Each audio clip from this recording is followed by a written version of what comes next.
Get on to technical conversation, let me again welcome all the audience who are joined in remotely, and I wish every one of you and your families a very safe transition and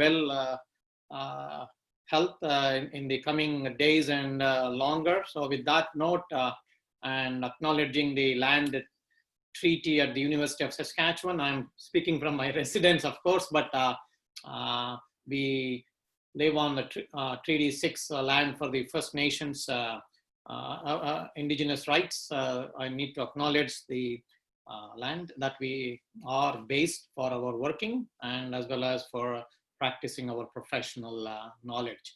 So today's webinar is about how do you manage the strategic steps involved in the farm to fork kind of slogan that we all always come across, losses, kind of glut in the market, kind of potential natural harvestable products, various waste products, co-products, byproducts, and how do we manage all these operations post-harvest. So I'm going to not spend too much on harvesting, even though I can have another webinar on harvesting machineries and harvesting methods. But post is basically when the grain is in storage bin and onwards, okay, when it's further taken for consumption or interim processing or further ingredient manufacturing. Okay, with that, a little short background again. I have a mechanical engineering bachelor from India, so I share common knowledge from where I have been raised and trained. And with my master's and PhD degrees from McGill University, Canada in applied biosystems with majoring in agri-food processing and bio systems. So that is a turning point in my was a turning point in my educational and professional career appetite. And today, after 25 years in Canada, here I am with talking about food and agriculture, but engineering and technology becomes the crux of the perspectives in which knowledge transfer and economical benefits and also analysis related to management are all integrated. So it's quite an interdisciplinary topic. I'm going to focus in the next 45 minutes about various unit operations and also introduce my, it's a startup. So I'm one of the co-founders of Ag BioEng Processing Specialists, Inc. So I'll be happy to share my contacts again through CIIC, who invited me. And when Mr. Prairie was in Canada, I was very thrilled to learn about the incubator and opened up the doors for collaboration and active participation. And I couldn't go in person when I was in India in February.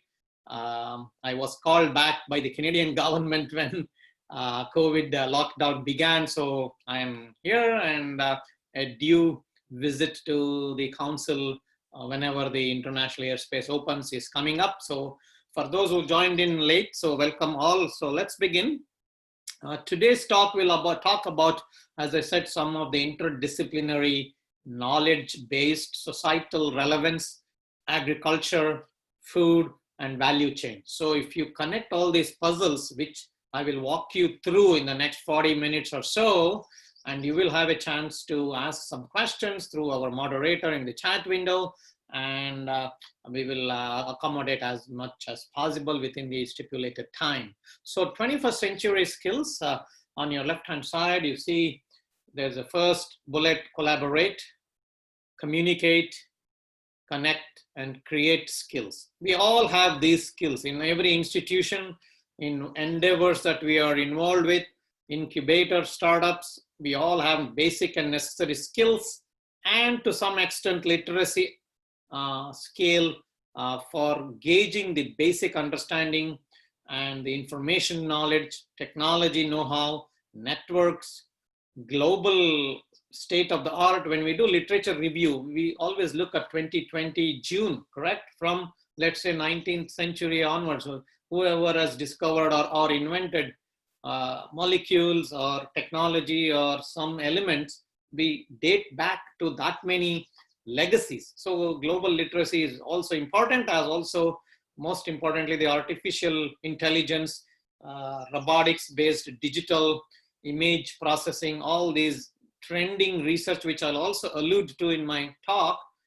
Those are literacy laddering skills, and what is needed today and going forward, particularly in the post-COVID scenario.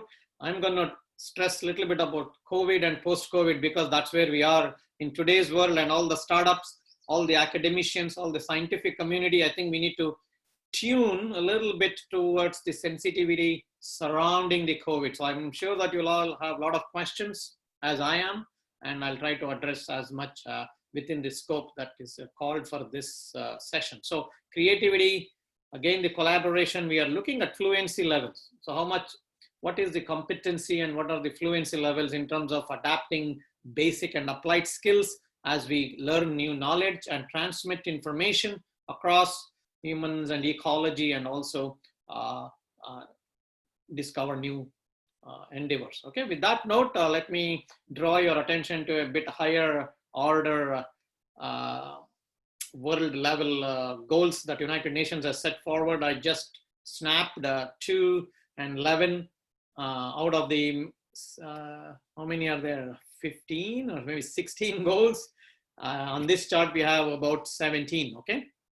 But there are always some modifications to sustainable development goals. That zero hunger comes to top of my chart, and also sustainable cities and communities. Each one of those pie share is of importance to all what I said in terms of global relevance. So agriculture fits in almost all of those sectors because there is a culture in the word agriculture. So I'm sure that you all agree what it means and how important the practice and profession of feeding our planet, and those going without a meal or two per day is still rising across the globe. So with that high level arcing more societal relevance, we'll get on to what's important as we practice. Okay, so this chart basically is a Canadian and an American, and of course an international symbols for societies, professional societies. I'm bringing this chart basically to share the young graduates or new startups or pre-professionals to think of why do we need to connect with professional bodies and networking. CSB is the Canadian Society of Bioengineering. This is ASABE stands for American Society of Agricultural and Biological, and they've added the word environmental engineering. CIGR is the World Organization for Consortium for Connecting Professionals across the world. So let's say we have an Institute of Food Technologies in India, or some food processing associations, industrial associations in India, such as DIFTEM, who is organizing several of those workshops and training sessions.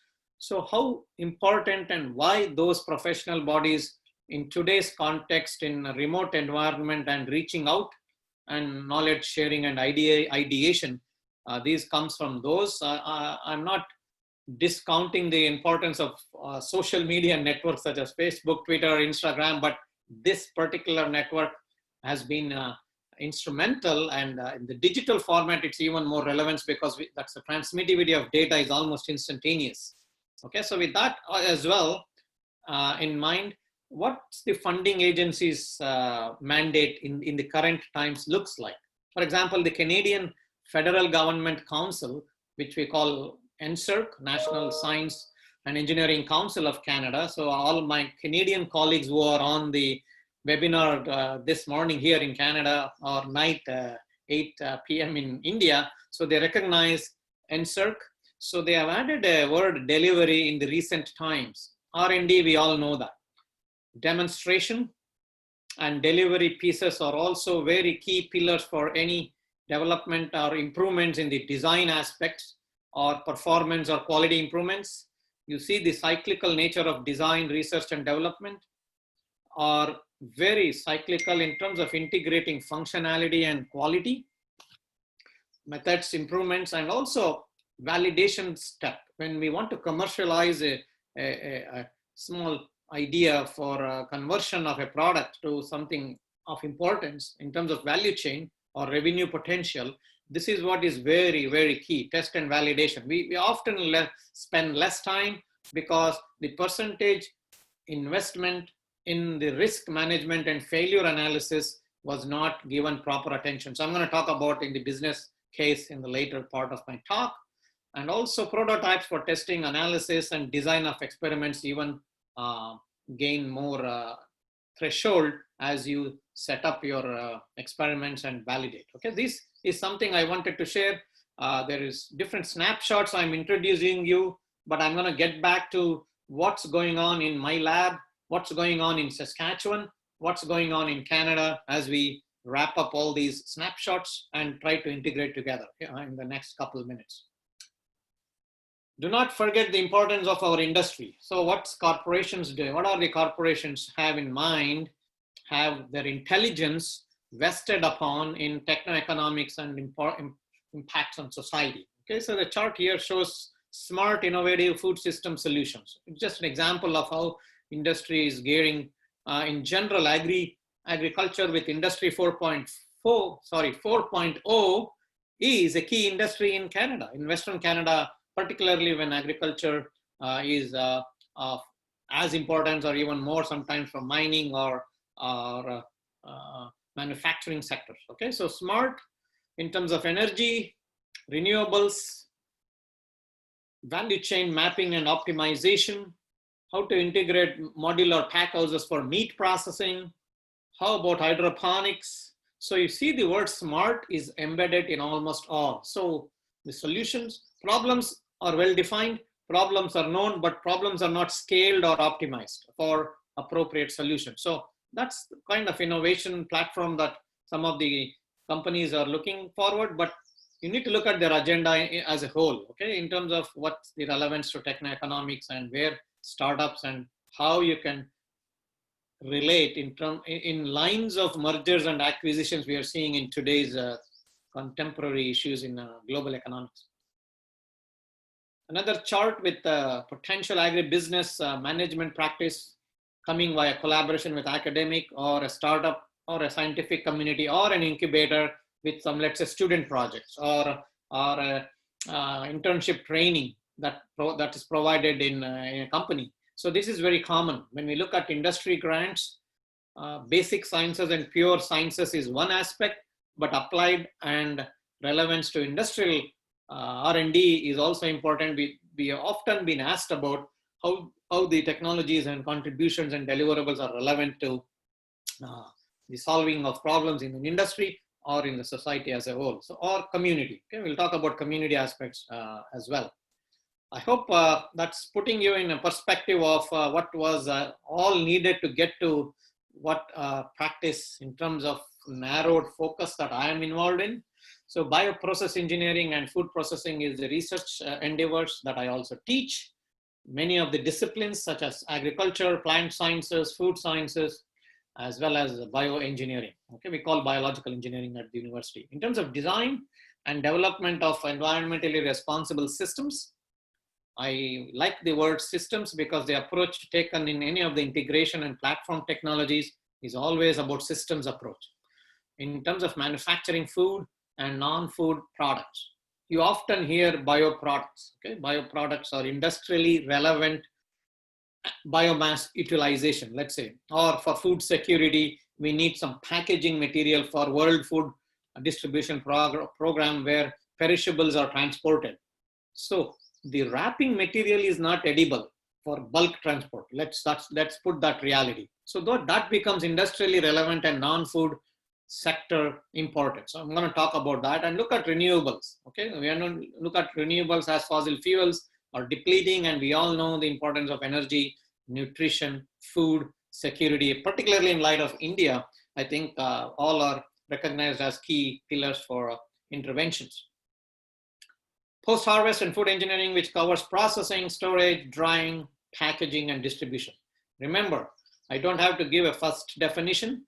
Moisture content held in the produce during the storage, post-storage is the #1 culprit for food spoilage. Okay, so keep that in mind as we talk about microbiological deterioration during storage period.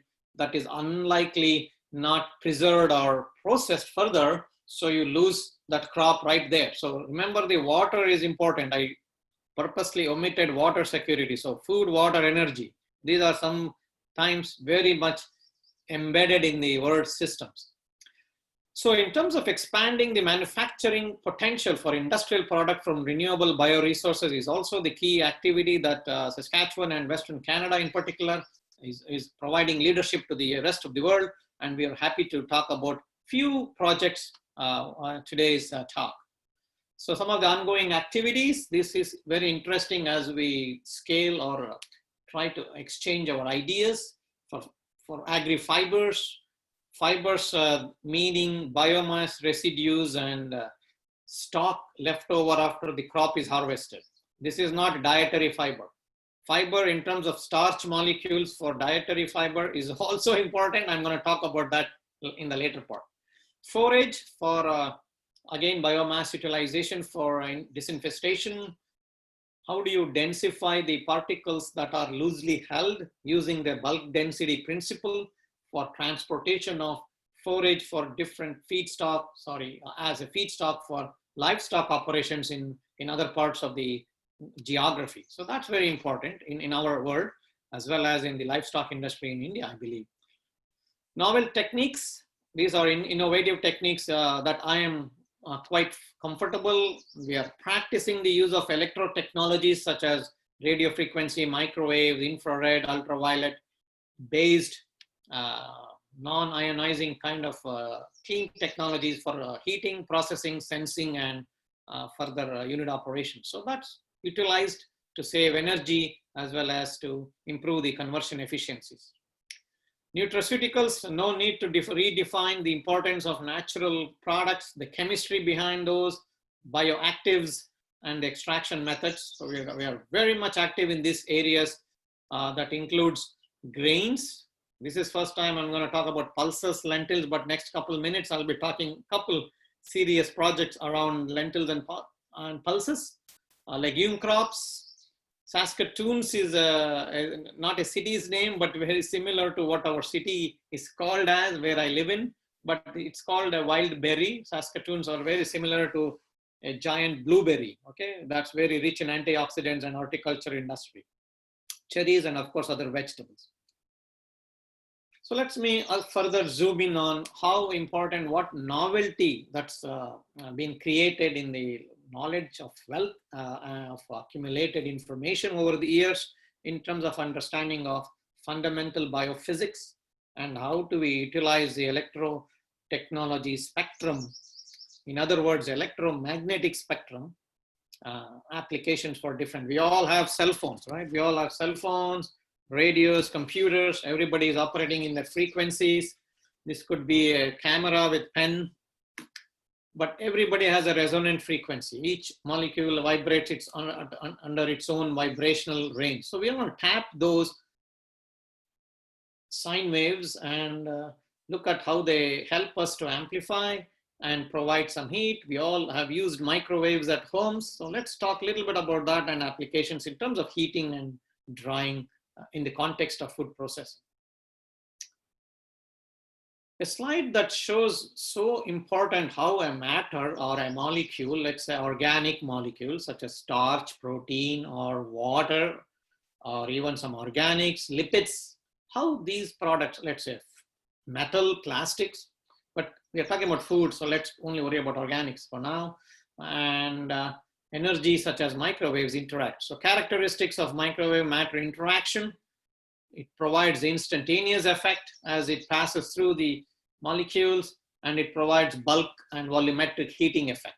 Okay, based on those two fundamental principles, we are using the selectivity portion, selective heating and rotation of molecules billion times a second. We can't visualize, we can't stand and watch, put a camera and start counting. There are no such tools yet, but that's not important. Its importance is what was the input, what's the material that was subjected to, and what is the measurable output. Okay, so in terms of scale, you need to think of those parameters, and understanding of interaction I think it's a big part, and I think we have I think I can comfortably say we have learned quite a bit of lessons in quite a applications, and that's why I always insist fundamental approach to the science and its applications should go hand in hand and in parallel, and sometimes it takes time to understand. So with that, let me share you a very interesting example here with the plant cell where biological material was subjected to some extraction. Let's say tulsi leaves or mint leaves or neem. So important these days. We don't want to provide a lot of energy inputs that consumes greenhouse gases at the output end, and we want to reduce the footprint in terms of carbon emissions. Okay, so with that in mind, this technology that I'm going to show you is a glandular level micro explosion. Okay. So what you're seeing is just a scanning electron microgram kind of a picture, but the round shaped profile is a gland that is now subjected to microwave effect. Okay, let's look at what's happening when I am putting the energy into the system. So what's happening? It's going to rupture the walls, cell walls, and there you go. So I just had a selective heating effect. I'm going to repeat the animation.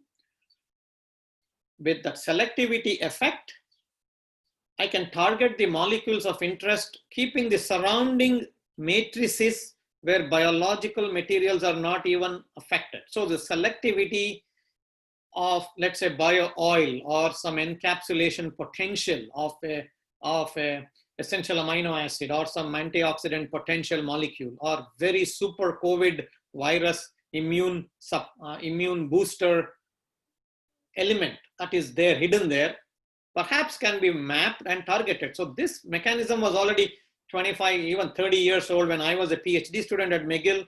Dr. Prairie, whom I will acknowledge at this time, had already demonstrated the understanding of these explosions. So that intrigued many researchers across the world to form societies, international microwave legacies, and today I think everybody understands what was done at that time. So, but it's not fully understand how a cell wall can be ruptured selectively. How precisely can you do in a, let's say, in a bulk processing? So those are all challenges. So engineers come into play in terms of optimization, selectivity, and design of experiments. So let's move a little bit about another snapshot of the storage aspect for horticultural produce. Here we had an opportunity to work on organic agriculture and post-harvest shelf life extension. Okay, a demonstration project. You're seeing some bins here and some wires and some tubes, but to be short, this is just an experimental setup for a demonstration of controlled atmosphere storage. We are controlling the atmosphere surrounding the produce, fresh produce, which has lots of latent heat. They're still respiring, they're still transpiring, and there is lots of physiological activity for the fresh produce. This can happen to animal tissues or apples or mangoes. Everybody breathes, everybody inhale, and everybody exhales energy and gases, correct?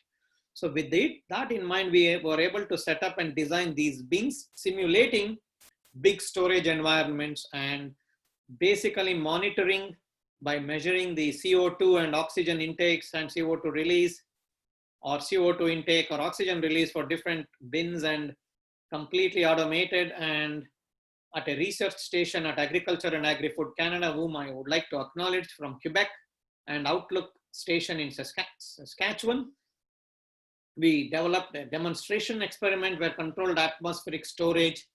Why do we need this? We need to at least extend the shelf life by another week, perhaps 14 days, with preserved color, maturity, hormones, ripening quality, and potential storability that might open window for new markets and new consumptive behaviors and new industrial uptake of what we can do with that produce. We have very limited season in Canada. To some of you who may not be aware, we have very, very short growing season. So 4 to 6 months is almost winter.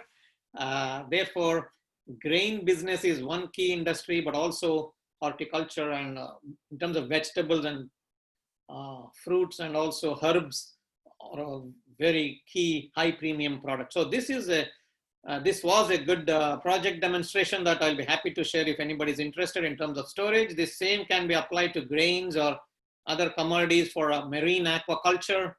I know some of you in Chennai or in the coastal areas who may be interested in such technologies where it's also scalable, and also these days with computer-based control, we can monitor the performance of the fruit or vegetable by remote distance. You don't have to be there once you set up. One of the pet projects here in Saskatchewan, one of the first ones was identifying the prairie fruits, which I call Saskatoon berries. There were no preservation technologies. All the harvested fruit were purple, dark purple, red or bluish color berries, are very rich in antioxidants, anthocyanins, bioactives. They didn't even have a harvesting machinery or even processing in 2002 when I first started to get my grants growing in terms of drying technologies.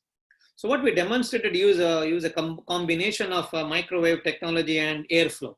Everybody uses airflow with industrial collaboration, and you can see on the screen, Prairie Agricultural Machinery Institute, Saskatchewan Fruit Growers Association, Canadian Cherry Processing Industries, Riverbend Plantations. It's very popular in terms of fruit souvenirs and exports to Europe for dried fruit products. And N-Wave is one of the world's largest microwave vacuum drying technologies in British Columbia in Canada. So we had a small project where we demonstrated that we can dehydrate with less energy and preservation of all the nutrients. So how you can integrate all in a fruit that was never exploited for preservation or processing. And if you are interested in anthocyanins, there you go, you have a lot of pigments. If you're interested in antioxidants and pulp for beverage processing or even wine making, there you go, you have a candidate for industrial startup. And today, I think I'm very happy to say that industry is already regulated, standardized, and it's 100% export oriented, along with delicate offerings in all our grocery chains and farmers market here in Canada. So drying technology was very helpful for providing a market for emerging functional foods and nutraceuticals. But what do we do after learning in lab or a semi-pilot scale for about a year or two, and then scale up? We want to process more materials. Okay, we are using vacuum, nothing but the steam. If you have a line with water and adjusting of pressure, you can generate vacuum, hydrostatic, and rotate the basket here, where you have closed different fruits or produce or different treated varieties for varietal differences, let's say, and just shut this door, no leakage, and you gently process them. So we are looking at minimal processing. Of course, you may have a lot of questions on capital investment, the cost involved to run the equipment, but this was 25 years ago, 20 years ago I'm talking, and now what the cost of electronics, materials, and instrumentation have scaled down so much that you cannot believe the importance of its tandem nature of scaling up is very possible. So improvements of quality for small fruits, maybe gooseberries is a case for India, perhaps small to medium sized berries, wild, there are tons of those. So we can draw some parallels for Canadian and Indian interfaces. Why do we need this? Health is the number one palate of the consumer, and people are choosing for traceability of natural products these days. We are looking at blockchain approach for where our food is coming from.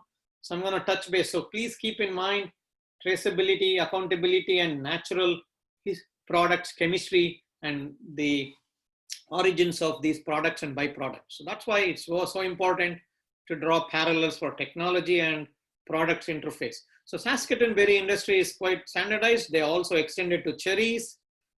And we have almost 95% of frozen produce which are freshly harvested and frozen because there is no other way to preserve for long. How do we compare qualities for fresh and frozen? There is always some debate.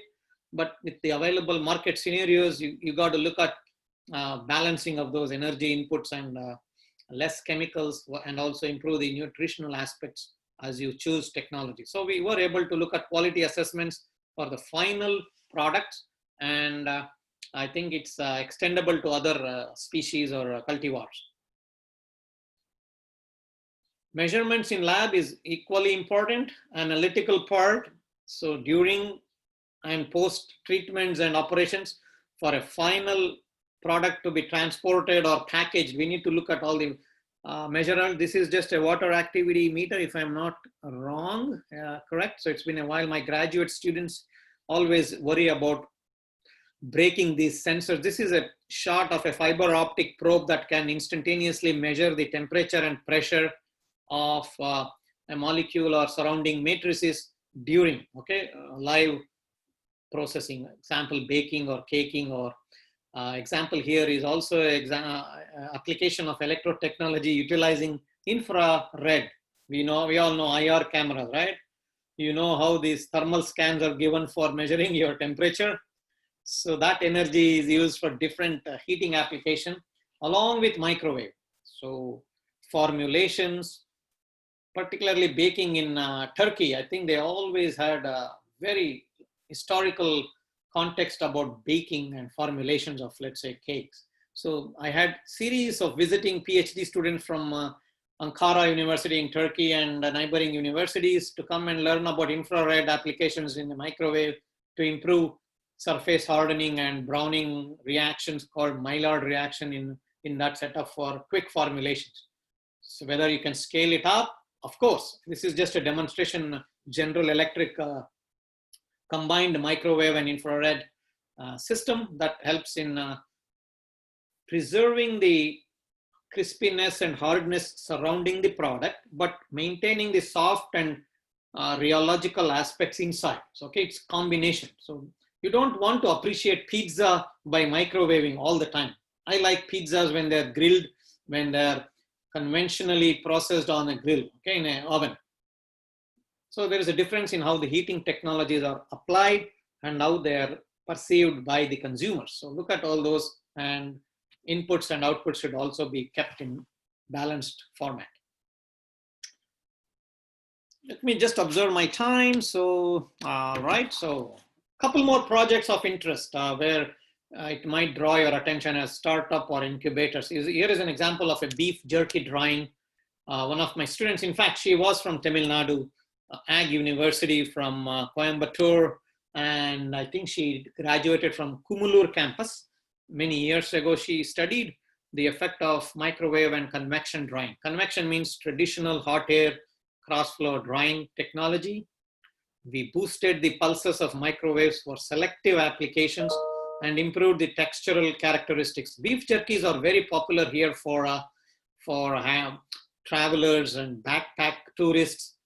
I think I wanted to share this example as well. When we learn how to deal with biological materials and systems approach, I also had a very interesting project. In fact, my first PhD student, Mr. Sabyasachi Mishra, is not listed here, but his work, who is now a faculty in the National Institute of Technology in Rourkela, his work involved application of microwaves and UV together to degrade the toxicity of water contaminated system. Let's say in petrochemical industry in Western Canada, in Alberta, we have lots of tailings, tailing ponds, waste where naphthenic acids are present. So we demonstrated the application of microwaves and photocatalysis to degrade the high molecular weights of naphthenic acids to low level so that it can be treated normally using any other technique. So we degraded the effect in terms of high molecular weight compounds to low molecular weight by instantaneous UV inside a microwave. This was published. Unfortunately, we could not patent, but just imagine and throw your mindset for food applications, for water contamination in a bioprocessing. Water is used in almost every operation. It's a main driver for processing.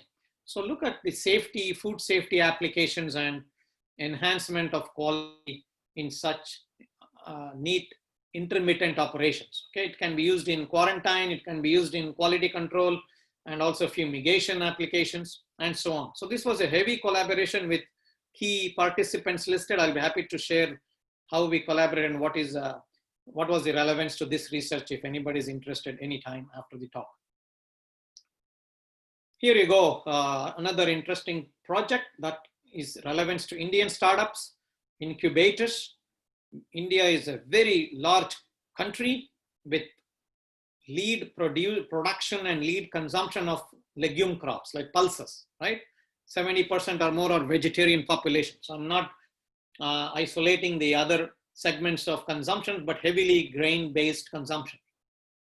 And there is also a health relevance in terms of diabetics, hypertension, cardiac, and related diseases where health has becoming, in terms of affluent nature of urban population and affordability in metropolitan cities and rural migration shift, the eating, the affordability, the lifestyle, consumption. So all these in mind, how you can better integrate the grain. So few years ago, I didn't see GI marked in a basmati rice. I didn't see whole wheat flour in a regular supermarket when I was growing up, or even when I was visiting India many times. But today's market, you see 6 types of whole wheat flour, perhaps GI marked rice products. Why these have come up? So resistant starch is one of them. It's a slow soluble starch or a rapidly digestible starch where your gut molecules in the small and large intestines have some regulatory in terms of moderating the digestibility and physiology and biochemical actions. So that is important. And application, one of the key distilleries here, what we saw in Western Canada finding were dried distiller grain solubles, the leftover from ethanol industry. We collected that and extracted the starch that had some richness in resistant starch, meaning slow soluble starch. And we also pumped or pulsed microwaves, infrared, and even radio frequency, and finally extruded the product and did some work on digestibility. We have received lots of quite interesting application and potential industry projects in the last 10 years or so. Starch is hydrolyzed by amylases and digested in gastrointestinal tract. Enzyme-resistant starch has been defined as a starch and its degradation products which are not hydrolyzed and absorbed in the small intestine of a healthy person. So for those who understand the chemical structure, I no need to go into further explanation, but these are some of the key starting points for understanding the resistant starch and its types. So we looked at protocols from type 1 to type 4, and all of these are industrially relevant in terms of which grain, maybe wheat or cereal crops such as barley or even wheat can produce all these, or even lentils or beans crops.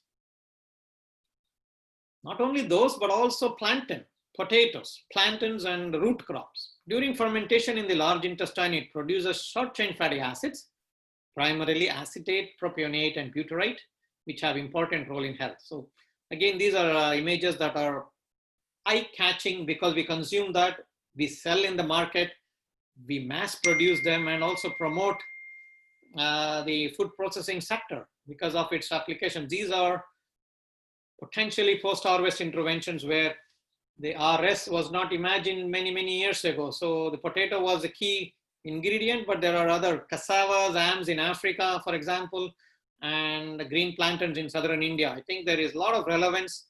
And again, I'm pointing towards sectors, small to medium and large, to think of how we can do this contract farming, eliminate the distribution of middlemen in the mandis and co-ops, and management of those direct applications to either the distributor or consumer. I think these are some of the management steps along with science, findings, IPs, and discoveries.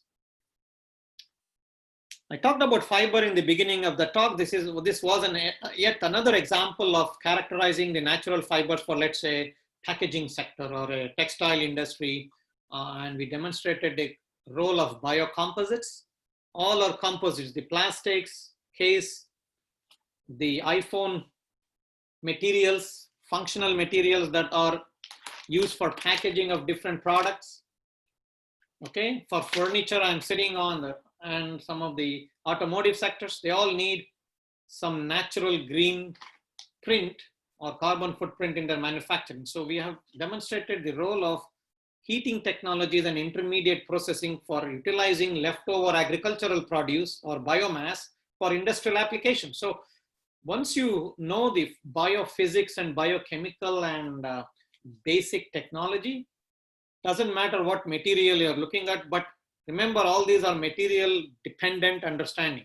Nature of the molecule distribution and matrices are the key drivers, and we understood that. And look at the hotspots here. Just an example of uneven distribution of energy during a heating application using microwaves. Okay, the fibers got heated up, so perhaps the bipolar molecules concentration was very high, and there is no 100% clean distribution. So we are looking at understanding the uniformity and spread using various other methods. Smart way of sustainability. Next couple slides, I'm going to talk about the relevance with mostly pictorial representation. Key importance is the non-agriculture sector. Let's say packaging industry or a 3D manufacturing of wrapping films for material to be shipped in truckloads to the next neighboring city. So we in Canada, that's very much tied up in the way design of experiments. When you start your industry in a small scale or set up an experiment for a master's or a PhD project in a lab, look at who is generating, how much is the waste component recognized or idealized in the equations or ignored. So all these are important as we speak. Even if you are in agri-business sector, look at the other sectors that are having some bearing directly or indirectly.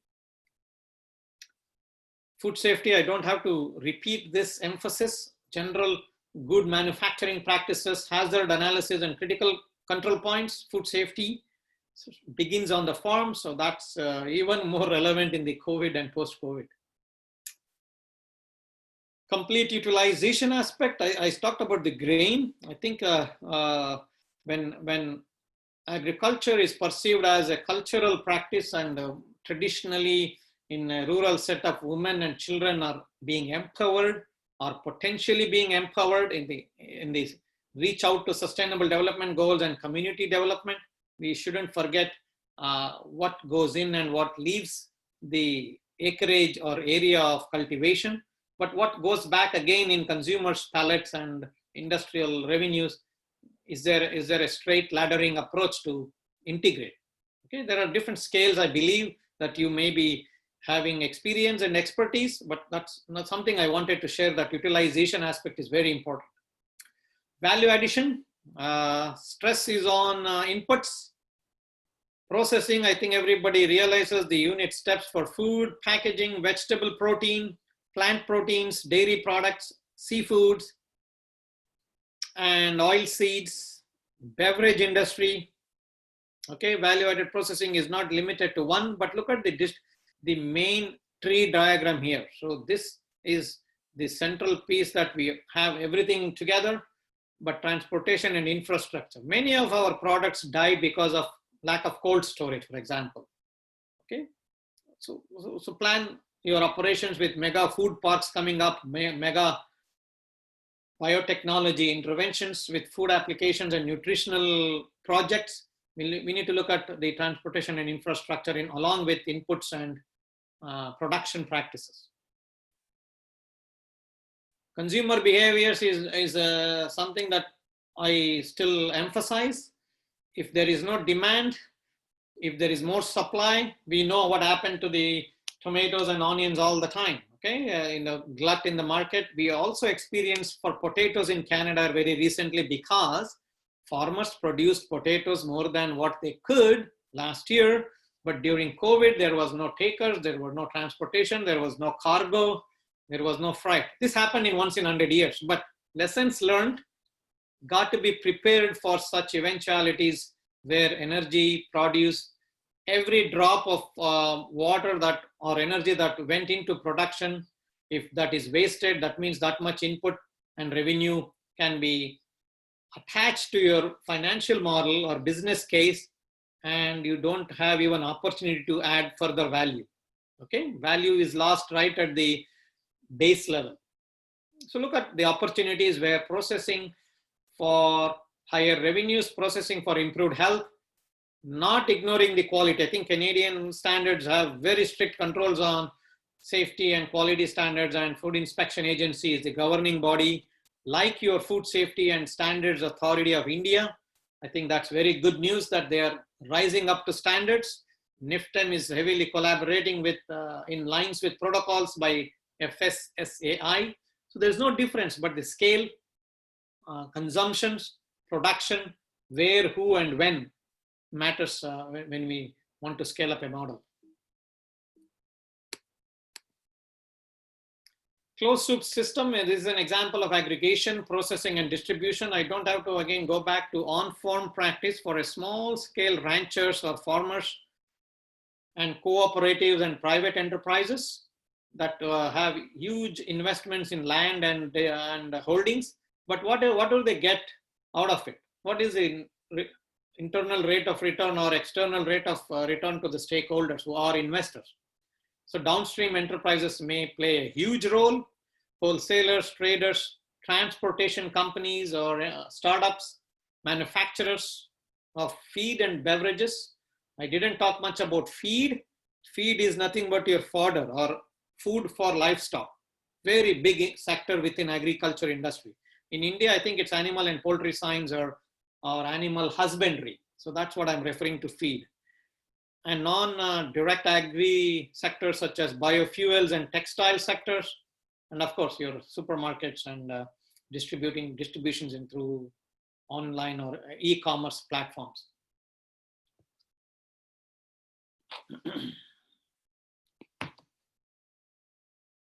On your left-hand side, I have identified 5 key elements for smart systems where digital and artificial intelligence tools are important and is practiced in Canada. Particularly, I think using drones has been very popular for mapping the fertilizer input or yield in a combined harvester.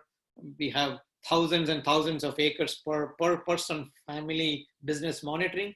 So sensors, of course, money, capital, various applications, adaptation to different attachments for the same machinery, and who are the troubleshooters and which company has parts for any failures, and real-time governance, okay, real-time inputs.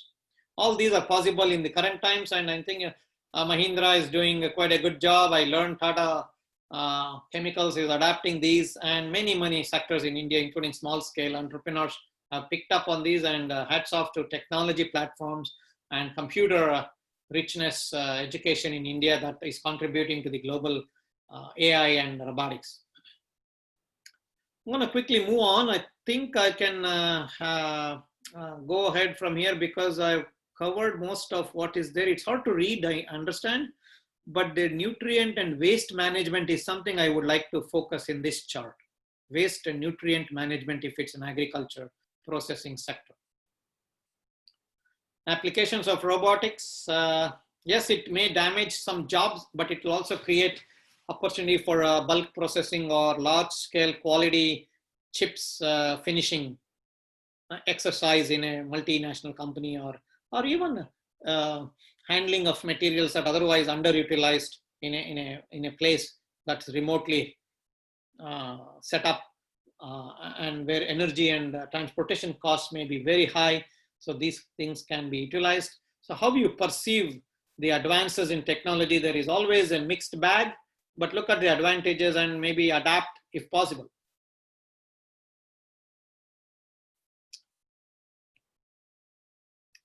So adaptations and mobile applications for transportation sector, quality parameters such as what is the pH, what is the moisture content, what's the color ratios of tomatoes or apples, and 1,000 miles or 10,000 miles when it's transported, perhaps air cargo.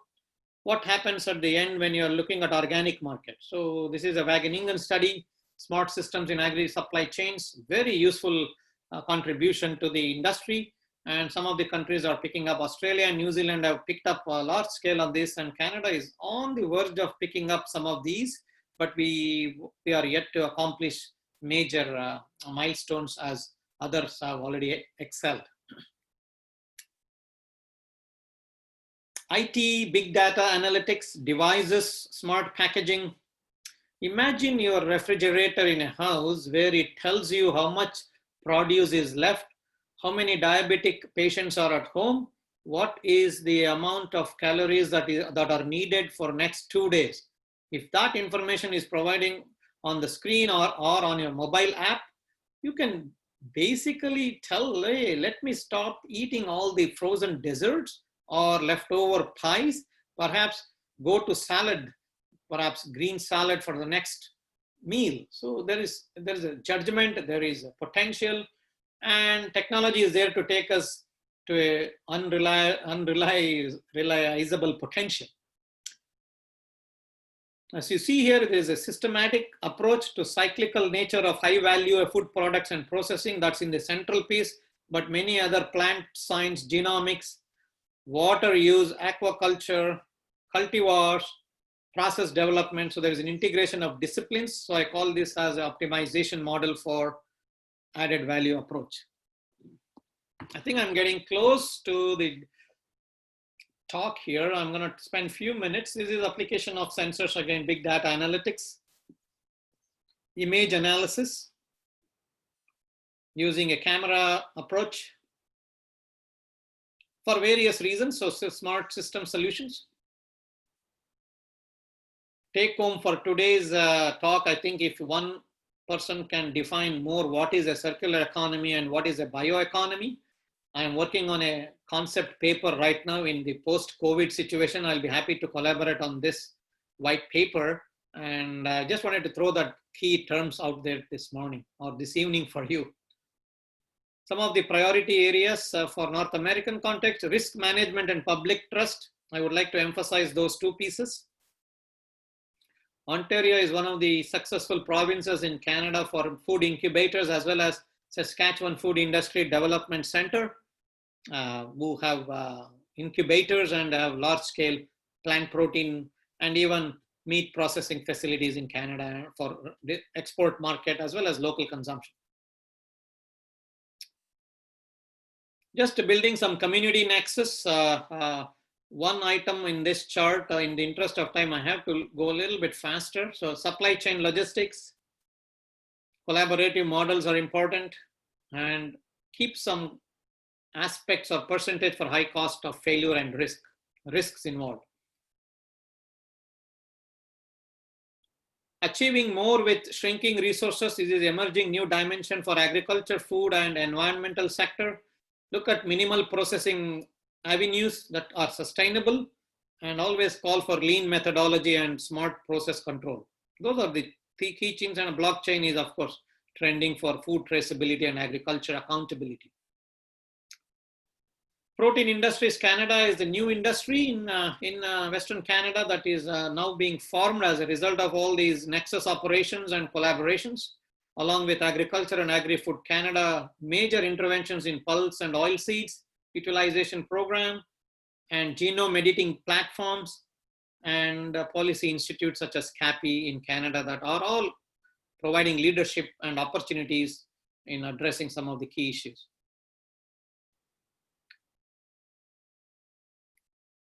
So communication becomes key for all of the players involved and very important for educators, practitioners, professionals, and also media outlets where you want to do some marketing and analysis of your products. Remember, there is a Canada's new food guide. There is interpretations that are invited as to importance of plant-based proteins in the current times. We have just revised this in the last many years. That was not done. So that's one thing that I would like you to explore and Google. There is information on how plenty of vegetables and fruits and plant-based proteins are important. This is in addition to what's been practiced. It's not saying that stop eating meat, here you switch to vegetarian. No, that's not the message.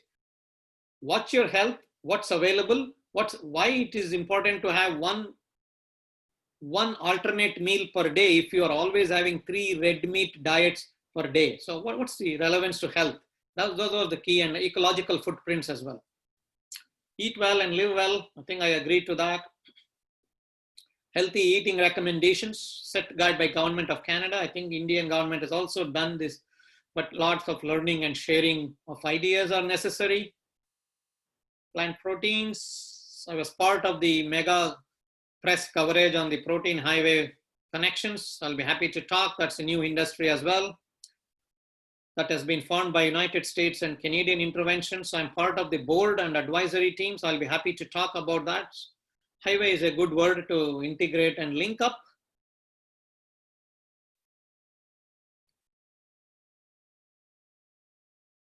Here is a startup that I co-founded with few processing specialists, and my wife and I did launch this company, AgBioInch, abep.ca. I would suggest you to browse this and offer your feedback. We will be happy to look at partnership development, entrepreneurship opportunities, R&D, innovation skills, strategic leadership in the sector, community level engagement, and international development. These are the 6 pillars for this startup, and it provides a platform for reaching out and also development of new products, perhaps exchange of international trading opportunities, as well as export and import.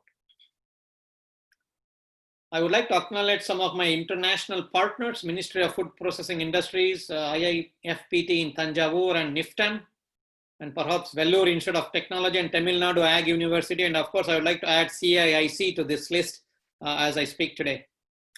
Some of them would not be possible without key face-to-face meetings. I think after COVID, we will have to treasure all such interactions, and partnerships are important. Saskatchewan and India have been very good partners in terms of exchanges and multilateral agreements and memorandums. I was part of many major initiatives in the last 20 years. I'll be happy to talk about this if anybody is interested. Conclusion. So I think I'll just point to 5 E's and 4 S's. Okay, 5 E's: economy, environment, efficiency, engineering or technology, and entrepreneurship. It should be simple, have some smart applications. Let's say computer code or an app. That's a smart. Sustainability and societal relevance. Okay. With that, collaboration is important. CIIC and University of Saskatchewan, and of course, private startups are key for sustainable partnerships. And post-COVID, very important. Let's travel each other on a snowy, sunny, wintry conditions. We have world's largest grain production belt in Canada.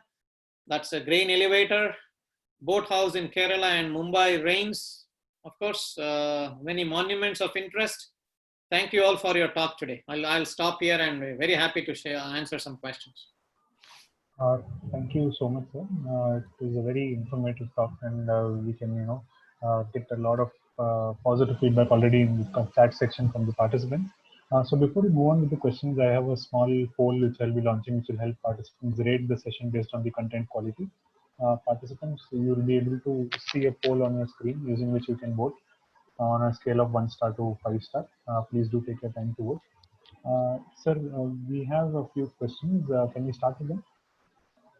Yeah, I'm trying to adjust my screen here. I lost the main sharing screen. I think it stopped sharing. That's fine.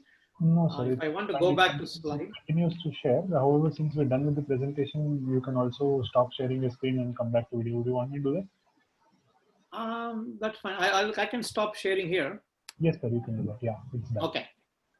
Okay. Are you able to see? Yes, sir. Very clear. Okay, good. Yes, sir. I'll start with the questions. So one of the participants wants to know, in this time of COVID, the storage equipment manufacturers, will they be in a better position, or the people who use the equipment? Who would be having the upper hand? Can you please repeat? I think I lost the initial part of the question.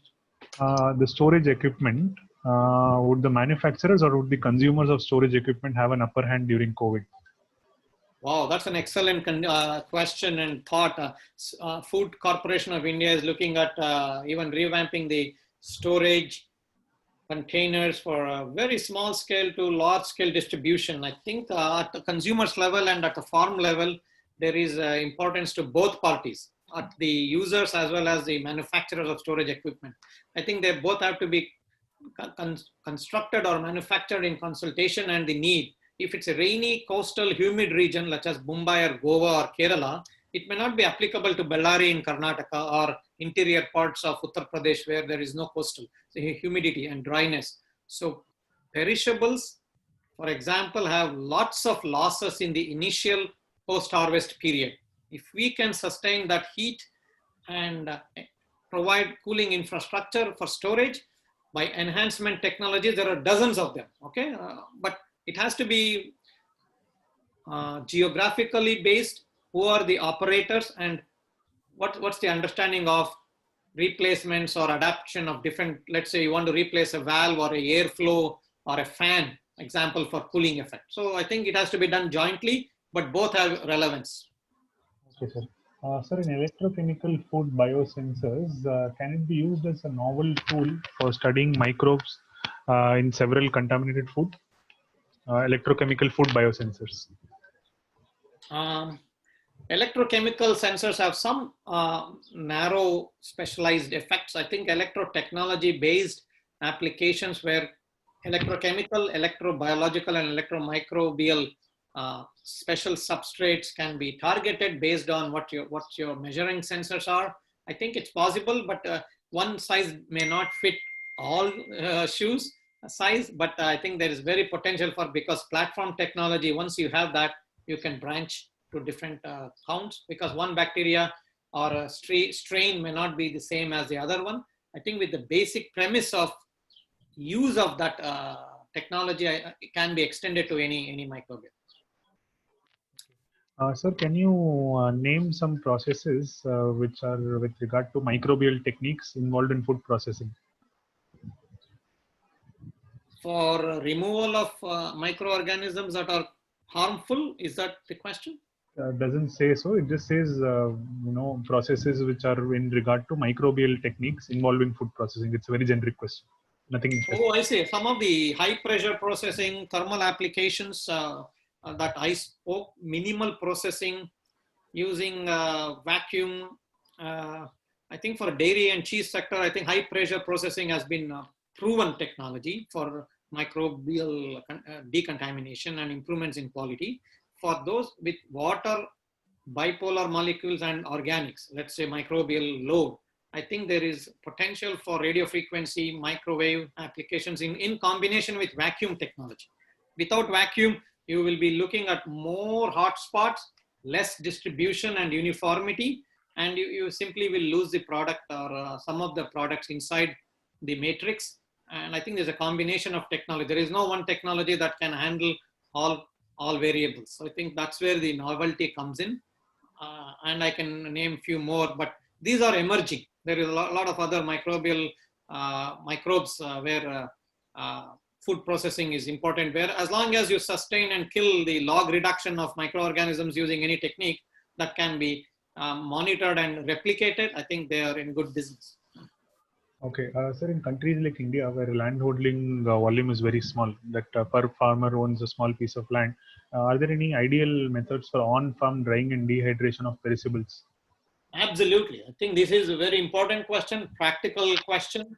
Small holdings versus large holdings in Canada. We are looking at, for Indian weather conditions, I think heat comes naturally. I think we don't have to spend more energy on hot elements or hot zones, but you may otherwise look at a conditioning of the grain or stored produce in terms of liners or in terms of aerations or kind of if it's a rainy wet but you have harvested yesterday and it rained today or last night, how do you save that crop? I think there is potential for artificial heating and zoning of your bin. What kind of storage structure was first of all purchased or designed, and how do you monitor the environmental conditions? I think all together in terms of on-farm storage and drying, you have to integrate the conveying, material handling, the cooling, the heating and distribution, and even perhaps bagging. Okay, so I think integrated approach to on-farm enterprise, I'll be very happy to talk. It's very possible in Indian context. Okay, sir, and is it the same for pulses as well? Because there's another question followed by this, which is Yes. low cost technology for preserving pulses. Yeah, it Okay, applies okay. to pulses. Okay. Sir, why can't we implement this kind of PHT for many products like tomatoes in India?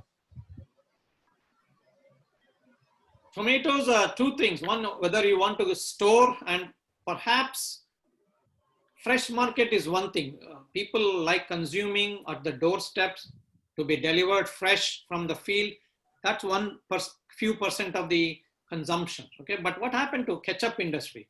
Who is making restaurant sauces for purees, tomato-based purees, and tomato-based flavors for chips? We all like chips, right? For kurkures and potato chips. So look at what are the different roles and ingredient characteristics for tomatoes. I think there is different sectors involved, different consumer population counts, and also for export market. So look, if you look at that, appropriateness of technology should be incorporated. And for simple storage, I think controlled atmosphere storage may extend certain shelf life. Let's say if the market is picking up and you have a better price in the 3 days from now, if you forecast by intelligence, I think you can release the ripening of that in a systematic way. I think the judgment and decision-making opportunities window will be extended from storage. If you want to process using regular thermal or non-thermal applications for other purposes, that opens the doors for value chain. That's a whole different ballgame. Okay, sir, are there any productive techniques for agri-waste management in the field of packaging industry? Are there any, what is that? Sir, are there any techniques to use agri-waste efficiently in the field of packaging? Packaging is one industry that we lack in Western Canada, but I think in general in North American context, I think the importance to packaging has been realized because functional materials, if I develop a cellulose or a lignin-based crop, let's say, and that's used as a film, biofilms in manufacturing of a wrapping material, okay? That we have large amount of biomass left here in terms of cellulose, hemicellulose, and lignin in a biomass. Biomass is leftover agricultural residues, right? And there is opportunity for that packaging industry from leftover biomass to start up. I think we have potential, but because of less population and consumption here within our province, Ontario has lots and British Columbia has developed industries, but they're all asking raw material from Saskatchewan. So we are exporting at bulk products at low value, less premium to somebody who can make this, and we rebuy that unfortunately at a very high price. So there's a value chain proposition in packaging. Of course, 100% opportunity lies in packaging. Sir, next is there any scalable cottage industry like which uses technology to get the fruit shell from biomasses like pulse, like green pulse and black gram and Bengal gram, etc. The skin of it. Is there any cottage industry which uses those and builds something out of it? Yeah. Let's say we have a dehulling technology, right? Many of the grains that we use, we need to remove the outer seed coat. Okay, we call dehulling because they are having some anti-flavors or anti-nutritional or hard to digest, some off flavors. So that once cotyledons are separated and processed, for example, our urud dal, what we use for dosa and idli batter, okay, these are all dehusked. Bengal gram is, first of all, dicotyledon is broken into two cotyledons and the outer shell is removed. What happens to those? Cottage industries are basically doing perhaps both. So, but value has never been realized for what's been discarded as waste, which is now becoming important for self-help groups and small scale cottage industry to perhaps aggregate them and give it to somebody who is processing. If we collect all those in a 25 villages, let's say, or 250-kilometer radius, if we collect all those and that becomes a scalable commodity, that's a market potential which was used on leftover in the field or drained or just burnt out in the field. Okay, so there is potential for main products, co-products, and byproducts. Waste is not existing anymore. This is what Canadians think, and I am promoting that concept as well. Of course, if there is nothing you can do, you can always burn, like medical waste. Okay, you have to incinerate them. But what about flax and wheat and other rice crops that are stock and vegetable matter is still there and rich in components? I think the cottage industries have potential to, even farmers on field can develop those products and find new applications. Okay, sir. Sir, post-COVID, small and medium farmers' ability to afford food processing technology would be difficult considering the economic situation is very poor. Is there any tech available which can make it easy for adoption for people who hit by the economic crisis, specific to the farmers? I think first of all, the seeding intentions, before they put seed in the ground, a proper consultation with the agricultural extension wing of the universities and, let's say, even startup companies who provide such consultancy services need to be done in a land where output need to be calculated to very close estimates, I would say, and yields and the end user need to be determined, not just blindly grow something or produce and then find the market. I think it should be backward integration. Here is a 100 kilogram of this produce per 3 square feet in the land. This will be sold to some Hyderabad markets in high rise apartments, and some of them will go to ketchup processing industry in Gujarat. Perhaps few will go to mandis. So if we can have that business model built according to the scale of the farmers in post-COVID, I think it's need to be judgmental. It has to be consultative. And I think it's even more important to protect what you have. Post-COVID doesn't change everything what we didn't have. First, define and write down or discuss what do you have already, and then start looking at custom developing the solutions. I think there will be rough times, there will be losses, but there will be equal opportunities for those who can smartly save the produce and have some return on investment for a different format of your produce or harvest. Sir, in which of the post-harvest technique is the nutritional value preserved the most? The way the things are being handled in the industry, I think the most important aspect is the hybrid technologies, where we do not want to harm or remove the vitamins or minerals or key dietary supplements or nutritional elements, essential amino acids to be destroyed as a result of processing technology. I think we have a trade-off to make. If a freeze dryer, which is very, very expensive technology, can protect or preserve some of the nutrients in a range that is acceptable for supplement manufacturers or wellness products. If a closed technology or a comparable technology can be made at less inputs and less cost, I think a combination of technologies are important for nutritional retention. In every aspect of novelty in emerging technologies, we look at end user consumer requirements and expectations and then design the variables. If a 50-degree temperature is safe for preserving certain vitamins or minerals during a heat application, you don't want to be more than 51 or 52 Celsius. Some of the applications requirement to 60 or 70 Celsius, all are lost. All the vitamins or minerals or useful nutrients are removed, then there's no use. So adaptation and proper adjustment of variables in processing parameters are key. And I think that's where technology and engineering approaches are very important.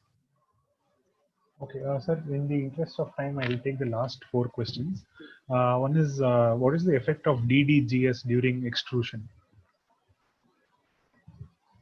The effect of DDGS, the product never existed. We looked at the meal, the spent meal from the oil bioethanol was separated, and there were a meal that was full of rich of starch, carbohydrate, various forms of bio-nutrients, and availability of that nutrients can only be perceived by, let's say, removal of water. Water may not be useful, but we need the cake. So DDGS cakes were basically dried, they were ground, and they were extruded for different products, for cakes, chips, or extruded snacks for livestock.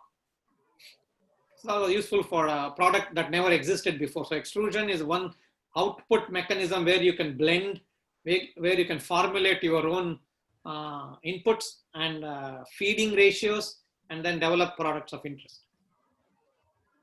Okay. So next is, do we lose the product value if we alter the genetics of a certain food crop and sell it as GMO? That's a topic of another day, I would say. I think from chemical composition and biochemical understanding that there shouldn't be any difference, but from the legal practices and policies in place, the labeling aspects, what are the claims for the GMO? I think India has a tough call than Canada, and I think it's still a sensitive topic. But in terms of organic versus non-organic production and quality of the produce, I think there is no fundamental difference. It's how you label them and how traceability, chemical inputs, and other pre-production and agronomical factors should also be considered. And sir, in post-harvest, that is cold storage, which of the vegetables, it's ideal, whether it is organic or inorganic? Inorganic in the sense, which are used growing chemical fertilizer, which handles cold storage much better? I would say I think there's a huge premium for organics, but how many of us are in organic cultivation business? Very few compared to national statistics. I think from technology point of view, I think there's no fundamental difference, and strategy for going organic and cold storage is better than the other one. I think cold storage is basically protecting your produce, surrounding your produce and load. Okay? When load is heaped in a place, distributed geometrically and geographically, I think the temperature, humidity, and surrounding environmental factors treats them in the same way. I think the way you finish and sell and do some marketing based on your declaration and claims, those are, I think, trade aspects rather than technology aspects. Okay, sir, and the last question is, how has biopolymer enhanced the scope of food packaging industry? Fantastic question. I think, as I said, the polymers are derived from the agricultural and forestry residues. There is lots of potential elements that are useful for composites and biocomposites. If a resin or a plastic is 100%, we can remove maybe 20% of the whole plastics that are harmful and not good for environment by 15-20% to start with, using those lignin, hemicellulose and cellulose components, and making a film. And nanotechnology is no different than synthesizing your own membranes. There is a potential barrier characteristics, elasticity, rheology, strength, mechanical, chemical, and biological properties. I think a film can be constructed to replace or integrate into your production cycle, where biocomposites, the word bio comes from renewables and agriculture and forestry or other sectors, and auto sector and even aviation sector is picking up in a big way. Okay, sir, I think that's about the questions we have, and most of the participants have also voted for this session. So thank you so much, sir, again on behalf of CIIC. I thank all the patient hearing and active participation by your audience and my colleagues who have tuned in Canada. I would like to acknowledge their presence as well. And let me wholeheartedly thank you so much, sir, for opportunity. And it's been a good comeback. And we'll be happy to see you in person in the coming months. Yeah, thank you so much, sir. Thanks for accepting an invite, and it's a great session, and we really got insightful information from this session. Thank you so much, sir. Thank you. Have a nice evening, everyone in India, and a good day in Canada. Bye-bye. Thanks. Bye. Thank you. Participants, I'm ending the webinar for everybody.